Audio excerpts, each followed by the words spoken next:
Good morning. Thanks for coming to this presentation. It's a great pleasure to be able to talk to you about omnichannel retailing and actually share some of my thoughts with you. Let me begin with a few questions.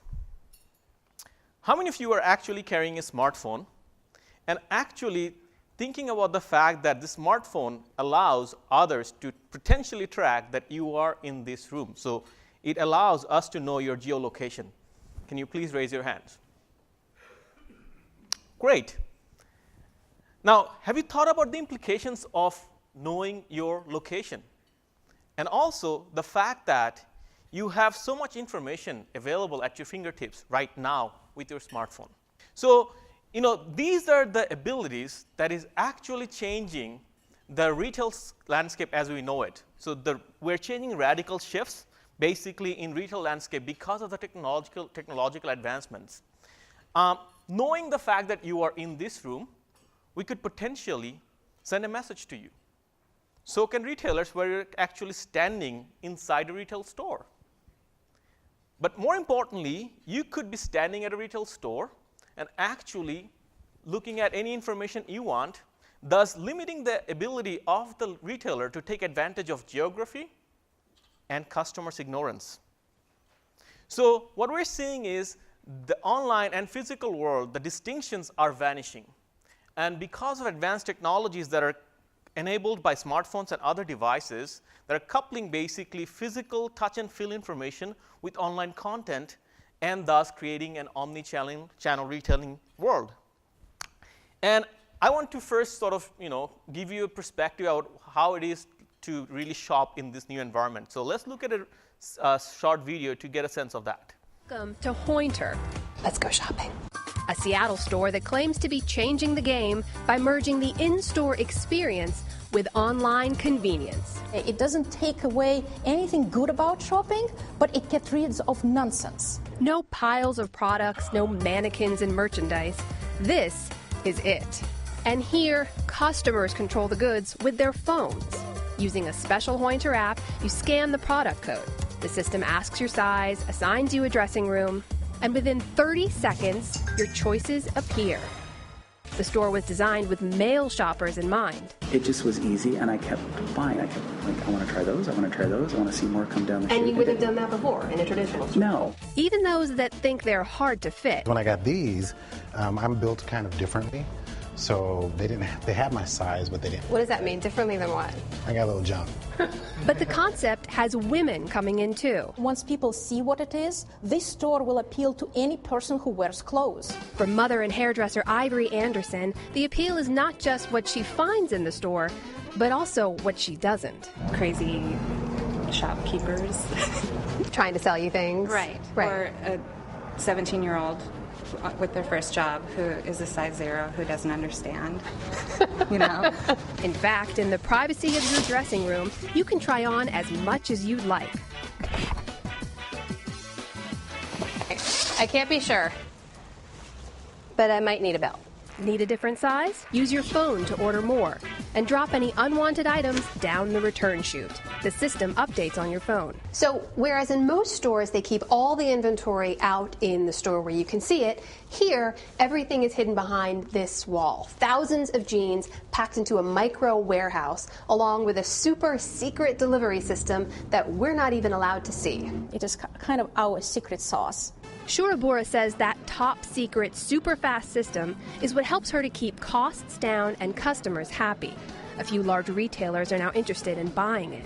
But is this really the future of shopping? Well, as you can see, in this business model, the businesses are definitely saving a lot of money because there is lower cost, you don't have less sales associates, and obviously you don't have to have products on the shelf. But more importantly, in this model, which is basically the concierge model, your concierge is your smartphone. Your knowledgeable, very, very knowledgeable shopping assistant. You can practically shop without interacting with a single human being. Of course, if you're interested in interacting with someone, getting some help, you can. But the key is you don't have to. And this has been a model, this concierge model has been pioneered by Apple for the last several years. And now others are actually following suit. And changes like these are basically driving the shifts we are seeing in omnichannel retailing.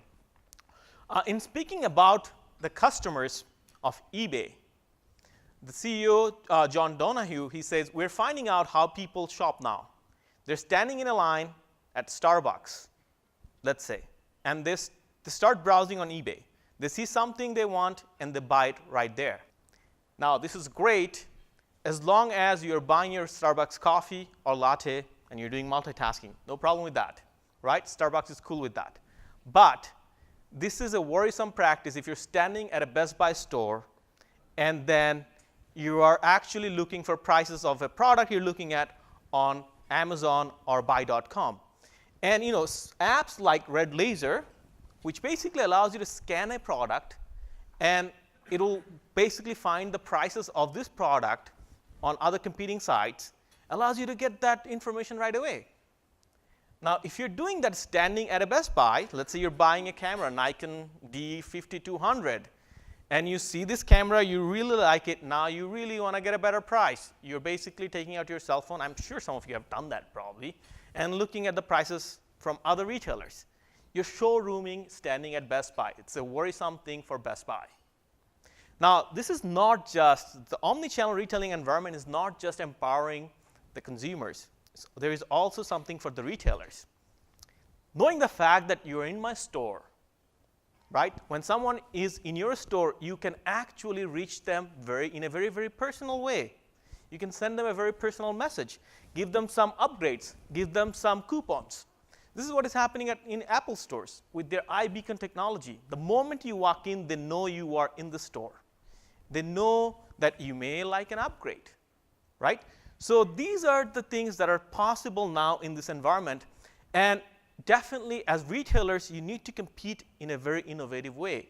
And the next few slides, I'm going to share my thoughts around some of the strategies that could make you successful. First one is curation and attractive pricing. If you think about it, what we're doing is we're basically merging the virtual inventory with physical world.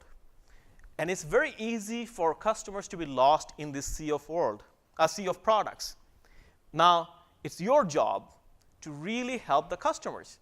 So curation is the key here. The product will have to be curated very well and then obviously offered at an attractive price.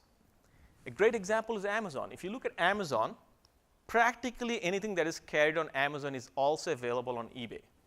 The key difference, Amazon is great at curation, eBay is not. If you go on eBay, you're kind of lost in the sea of products. The next thing is big data analytics. We hear a lot about big data analytics and really taking advantage of analytics.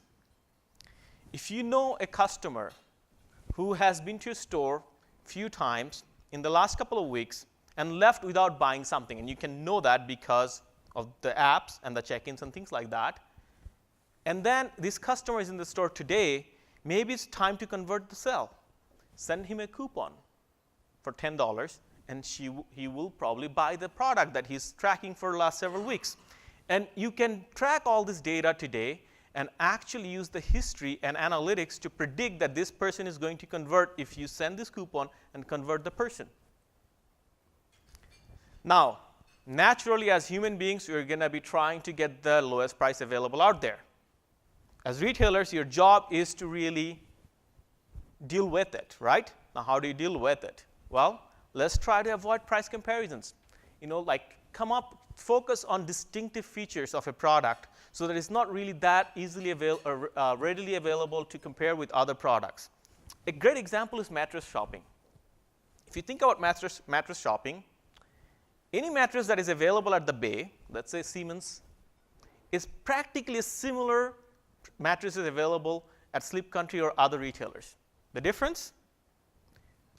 The Bay one would probably have 800 coils, the other one has 805 coils. That basically allows the retailers to have different names for these products, different SKUs for these products.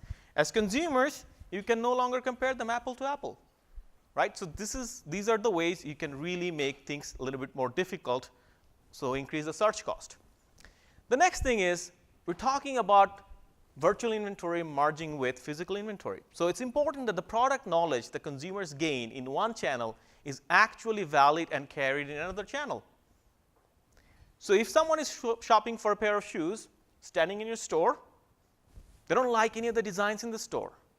but they're inclined to buy something from the online virtual inventory, it's important that the size they try, the things, the fit they find from the products in the store is also going to be valid, and it's going to fit perfectly when they get the shoe from online. It's ever more critical to have the same 30 size for your jeans no matter where you buy it from, right, as a retailer. The other thing is a lot of times retailers carry a lot of niche products that are not necessarily popular, and it's difficult to find. They're in the store, but it's difficult to find them. In that case, it's important to actually guide the customers to those products. Some apps like Take Me To It, which basically an app which takes you within the store, it guides you to the product. If you search for the product, can actually help consumers to get to the product and actually increase their value. Now, for my last 2 points, the first one is, as much as we want to compete on price, it's difficult. So it's important to really focus on some non-price attributes. So focus on customer experience. Focus on actually giving them some loyalty points, some check-in points. So this is how they actually don't feel like going to another retailer because of the experience they're getting from you. And my final point, embrace competition. In this omnichannel retailing, it's very difficult to hide from competition. With so much information around us, consumers are definitely going to find out who the best retailer is and what kind of pricing they're providing. So the strategy is to really embrace the competition, try to become world-class. And we can take some inspiration from the wine industry in Canada. Several decades ago, as many of you probably know, deregulation happened in wine industry. And because of the deregulation, definitely a lot of businesses were worried about getting out of business, basically losing business. And indeed, some wine manufacturers are out of business. Now the good thing is, the bad ones are out of business. Right? The ones that are good, the ones that could focus on quality and price, produce high quality product, they're now world class. Now there is demand for Canadian wine outside in the world. And that is because they really embraced the competition and they focused on really improving and becoming a world-class retailer or a producer. So my final thoughts, I'm sure you're sitting there and thinking, okay, what about privacy? Sure, these technologies are pushing the boundaries of privacy. There's no doubt about that. Now the thing is, as consumers, if consumers see value in tracking, in providing coupons and providing information to you, and if you can create value for them, they'd be less resistant. But if you're not creating value, then definitely they'd be resistant to privacy and they'd be concerned. And like anything, with time, we're going to see less and less concern about privacy. But it is critical for you to really manage that very carefully to be successful in omnichannel retailing. The next thing is about honesty. In this environment, honesty is being enforced more than ever before. We have so much information out there, it's really hard to hide the bad apples.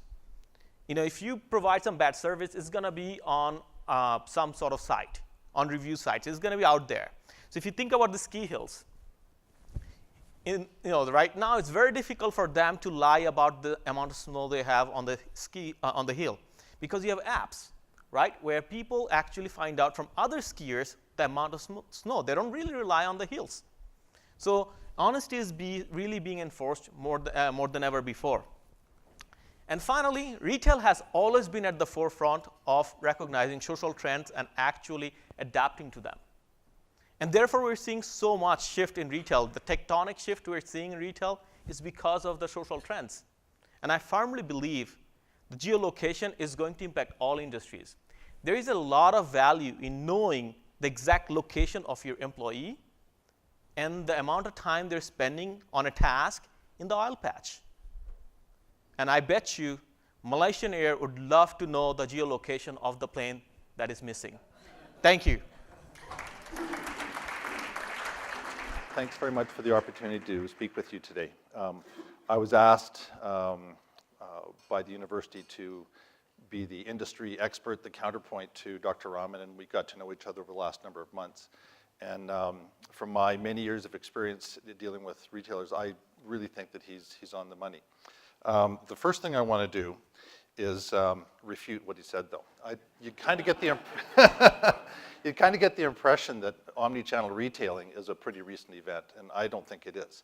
Companies like the Bay and Eaton's were, I think, the first omnichannel retailers. Just think about it. They had to find a way to get into market. They had physical stores and they had cash, but they had people spread across the whole continent, basically. And what they had to do was then get into mail order, catalog, payment by check, layaways. They used all the resources that they had to get to those customers. And I would submit to you that, as Dr. Rahman talked about, actually, who, by the way, knew that Eaton sold houses? My father-in-law had one of them. Anyway, the key point, though, is that retailers always have to be looking forward into social and consumer trends to adapt to them as they move forward. They have to also look at it as both an opportunity or a threat. The opportunity is to grow. The threat is that you get bypassed, and I think everyone can think of different retailers who are no longer with us. So let's fast forward to today. There are numerous consumer trends. Mohammed talked about a bunch of those, but the key is that it's almost like the internet of everything. And what is happening to the consumer? The first is they're much more educated and informed. They have very high expectations. They know no boundaries to information and service types. They want everything now, and they want it their way. So that leads to a whole different perspective that people are going to have to deal with as omnichannel retailers. So you've probably heard of the term digital disruption. The consumers are influenced by all kinds of different technologies that interrupt them. Let's think about Amazon for a second. Who knew that Amazon today, you think of them as a bookseller, but who knew that they've got 90 regional fulfillment centers of 1 million square feet each? And most of the products that flow through there are not their books. They offer this as a software as a service, as a technology, an integrated, instant omnichannel retailing opportunity for someone who's a bricks and mortar or a distributor to immediately use their technology to be in business tomorrow doing many of the things that Mohammed talked about. And so they're a $35 billion a year company, which is a tenth of what Walmart is, but they just started a few years ago.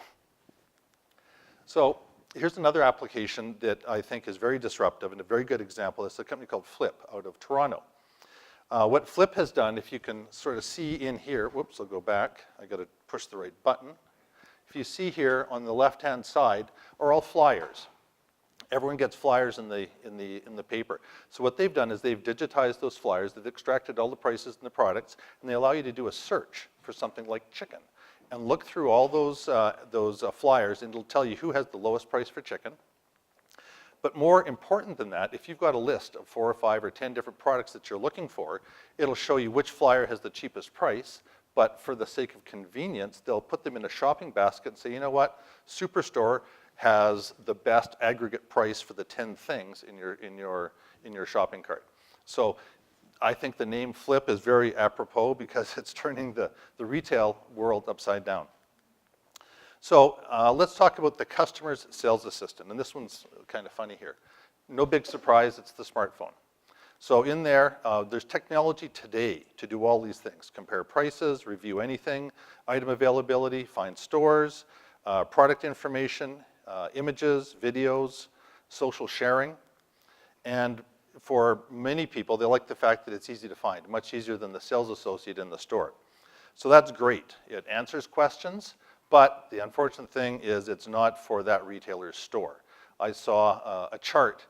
I was in Toronto last week, and there's a company that does market intelligence, and they were doing some surveys for all the guest networks that exist in retail stores. And they said, okay, let's take Superstore. Here's the list of all the people, all the applications that are being surfed on your guest network.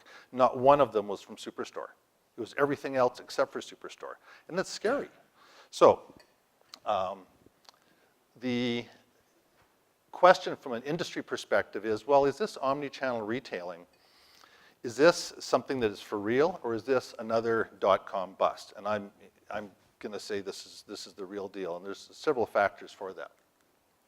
Number one is just culture. If you go back to 15 years ago, Everyone has adapted so much more so to the online and mobile culture.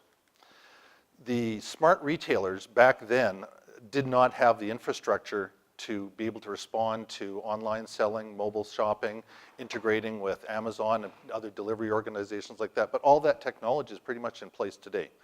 They've already sunk those capital costs in. Now we just want to utilize them better. You have agility for hire. Amazon, UPS, FedEx. I'm sure everyone's probably bought something these ways. Another major thing that was missing 15 years ago with the dot-com bust is it was basically text screens on your browser. Today, suppliers and retailers are creating all kinds of engaging content that they can personalize specifically to a shopping experience or to whatever the person's looking for. So to me, the tipping point, which is in favor of everything that Dr. Rahman has said, is that you could say, big deal. Right now, 10% of North American purchases are online.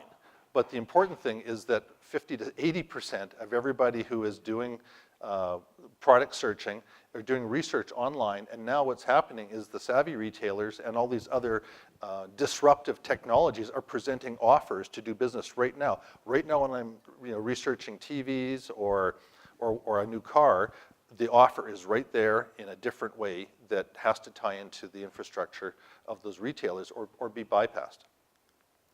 So let me talk with you a little bit about some organizations you probably all well know, the Canadian Tire Group of companies. I had the opportunity to speak with some of their executives, and they basically explained that their digital strategy they now view as inseparable with their business strategy. So they started off doing flyers, and everyone's received these for years. They do, I think it's about 11 or 12 million flyers every weekend in Canada. It's a huge expense. And 55% of adult Canadians see these flyers, receive them in the mail every week. So what they discovered, though, is with Sport Check. They tried the same strategy when the companies merged, and Sport Check, only 18% of Sport Check customers will even care about flyers, and they were losing money at it. So they had to think, well, how do we reach these people? It's got to be a completely different way. So they had to develop a new mindset, and this has been a real transformation in their corporate culture over the last year and a half or so. So they think of themselves as having this mindset of digitized retail. We're a retailer first. We're not going to abandon bricks and mortar. That will never go away. But we have to infuse digitized concepts throughout their technology or throughout their operation. The second thing is they realize that it takes a lot of capital and work effort to get over that hump to implementing this kind of a technology. And to an extent, they felt like they were actually a little bit behind their competition, but now they feel like they're ahead of it. By the way, if any of you have a chance to go to West Edmonton Mall, the Sport Check store that has opened up in West Edmonton Mall was written up in the Wall Street Journal as perhaps the most significant technological retail store in the world right now. They have 80 different kiosks with different videos playing. So if you are in the women's shoes, you're looking at some Nike runners, you could look at a video right on the spot of proper running technique for Nike. So they've really tried to merge all of this technology into one place. A third thing, which was really a big difference in making the transition to omnichannel retailing, and a big difference from the dot-com bust, is that all those investments were made without, they're just kind of expected, if you build it, they will come. So now excuse me, the successful retailers are providing stewardship through the CIO of every single ROI opportunity. So they're ranking. If we are going to invest in some kind of new technology, it has to have a provable ROI, and we will rank them and we'll implement them accordingly. Lastly, when you've got this kind of technology, ask why on everything. You can't go with the status quo. So the new retailer sales assistant is the smartphone again, doing all these things. But it's for your store. And one of the points that Dr. Rahman made is if you do not have, as those consumers are in your stores using other disparate apps, you better give them something that grounds them to you in your sphere of influence. So they're going to do that. Now I want to introduce a new term to you. There's a gentleman who's written a number of different books. His name is Jay Baer. He's coined a term, a utility. And this is, if I had a takeaway for today, it would be this term. Utility means that consumers and all shoppers, and I would submit, whether it's a business-to-business organization or business to consumer, people are looking for value and usefulness. So the concept of utility is typically a mobile application which actually provides real value to your customers. So a couple of examples, this is one of the companies I'm involved with, is that retailers still need to drive traffic and sales conversion. So one of the ways is to plug the Take Me To It technology into their existing mobile shopping application, browse through products, and then in the bottom right-hand corner you can see there's a little button. You push that button and up pops a map, which can show you specifically where those products are in 3 dimensions to within 10 centimeters. So I could find, this product right here. Some of the applications for this are if you are in a grocery store and you're looking for gluten-free products, for example. It could show you specifically what those things are. Or you could order online, have the store do a $5 delivery charge, and have their employees go and pick those products for you. So there's some merging of omnichannel concepts. Another local company, a company by the name of Spotcast, they've looked at the challenge for local organizations to be able to promote themselves. And what they've really created is I like to think of it as, it's kind of like Twitter for retailers. So a local store manager who's got not enough customers in his store at the moment can do a local promotion on the spot. Customers can receive that. They can tie in an electronic flyer and a map to the store to drive instantaneous sales to that store. So Mr. Lube is one of their clients. So sort of in summary, what are some of the attributes of success that are making a difference to the retailers that are moving forward? Number one is all of this technology, you can't go hire one person who knows it all. So you need to look to hire the best people and build in-house expertise. Number two, invest in technology platforms that can evolve over time. And again, those things are all doable. Number three, because of the entire value chain being much more data and content centric, centralize that so you have control of it and you can propagate it through multiple methods in your business. Number three, or four, is that content is the new value. So make sure that you do a good job of creating that content. Your suppliers will help you to do that. Cultural changes are also very important. You have to be able to onboard everyone from the C-suite to employees and include your partners and your suppliers who are all actually probably ahead of the game and ready to help you in that process. And lastly, just start. Give yourself permission to fail quickly, learn from that, and there's no wrong way to do it. Just keep trying it, measuring it, and see if it's gonna work for you. Thank you very much. One last thought. For everyone here, whether you're in retail or not, I've always been hugely impressed by the fact that retailers have to be in the forefront of tapping into social changes. And whether you're in a B2B or a B2C marketplace, retail is a good place to learn new things that might apply to your business. Thank you very much.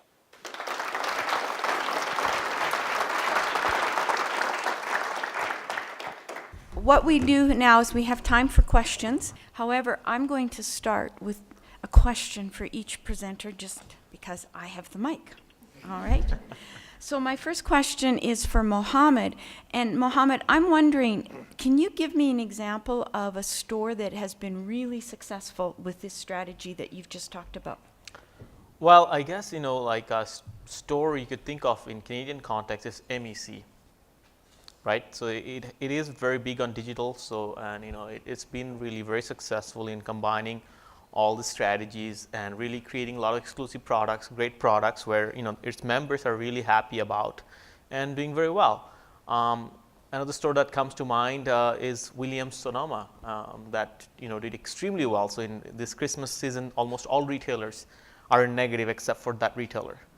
And if you look at their whole strategies because of omnichannel retailing, so they actually push a coupon to convert people and predict it very well. Okay. Can I add a couple Please things? Please do. I worked actually directly with Mountain Equipment Co-op for about 15 years. And he's so right. One of the things that's really cool about Mountain Co-op is because they're a member-driven organization, they really do try to connect with their customers. They design products specifically. They actually get customers to come in and help them to design backpacks and comment on product design to make it a unique product that is not directly comparable to something that you might find at Sport Chek, for example. Okay, so Don, I have a question for you. What is the cost or what is the shift for a retailer from flyers to the digital apps? Well, if you look at the Canadian Marketing Association statistics on what's working in generating retail sales, flyers has always been the number one. It works. It continues to work, and that's why you keep getting them every weekend. They've created, they statistically know that if they do so much in flyers, any retailer, that they're going to get so much in revenue. So they've built up, you hear the term big data. Well, they statistically know exactly if I spend this much on flyers, I'm going to get this much in return. Now, what happens if you start to go digital, you're trying new technologies. They don't have any backing with years worth of history. So they're having to explore with that. And it's a bit of a wait and see, I'd say, Lauren. They have to do it because there are people that just aren't looking at flyers. But there is a cost to trying new things, but they have to do it. They don't have any choice.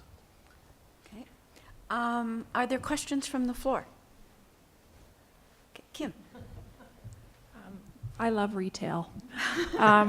My question is, a couple of weeks ago, I read a great story in the Herald about two family-run businesses, one a grocer and one a drugstore in Bridgeland. I don't know if anyone else did, and I thought, I want to go to those stores. I want to meet those people that run those stores. And so my question to you is, what part of the market continues to reside with the small business, family-run sort of organization for those of us that like those types of businesses? Sure. Well, if you think about it, this omnichannel retailing is not really against small businesses. If anything, it's actually helping you to find them better. So, with your app, let's say, you don't know about the store, you're driving around some Crowchild and you want to know what is the small business you want. As long as there is a directory and an app, you will get there. And, I'm sure there are apps like that can find you those stores.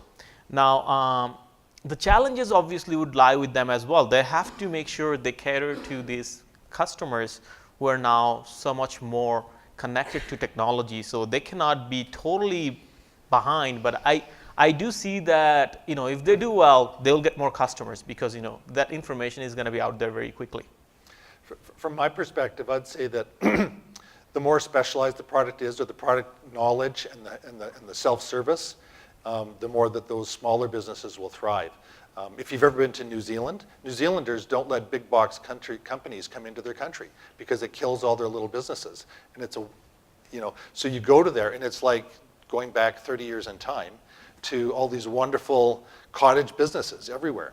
But I think that excuse me, there's a place for all those businesses, but they will compete based on their service level and their carrying of specialty products. You were giving lots of examples of retailers trying to connect directly with the consumer. Are there any examples of retailers using this kind of mobile data and information to train their current employees, pushing out training information, enabling employees to use Point to give better service to their customers, or even incenting employees if they get good feedback on things like Urban Spoon, that they get not only a tip program from that or something along those lines? A leading retailer in that is American Eagles. So basically what they have is they have this Wi-Fi triangulation, and they have all these images, video images they're seeing in the store for customers.